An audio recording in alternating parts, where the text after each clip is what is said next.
എന്നെ ഒരു ചവിട്ടി ചവിട്ടിന്ന് വെച്ച് നീ വലിയ ആളായെന്ന് വിചാരിച്ച? എന്താ നിനക്ക് എന്നെ അടിക്കണ? പെണ്ണോന്ന് വിചാരിച്ചിട്ടാണ്, ഇല്ലെങ്കിൽ കാലി തൂക്കി ഞാൻ തറ കടിച്ചാൽ. എന്റെ കൈ പിന്നെ പറഞ്ഞാൽ അങ്ങ് മറക്കാൻ പോലോ. എന്ത് പറഞ്ഞു? നിന്റെ മൂക്കാൻ വേണ്ടി അടിച്ചാൻ പൊട്ടിക്കേ? എന്നാ ഞാനും അടിക്കും. എന്നാ ഒന്ന് കാണണല്ലോ. നീ ഇവിടെ കിടന്ന് ഉരുളുവേ. ആരാ ഉരുളുന്നതെന്ന് കാണാം. ഈ രാജേഷിനെ അടിക്കാനുള്ള ആരോഗ്യം നിനക്കൊണ്ടാ?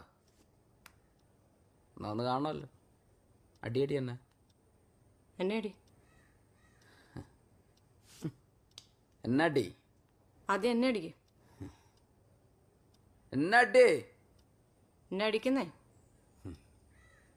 ഞാൻ അടിക്കുവേ.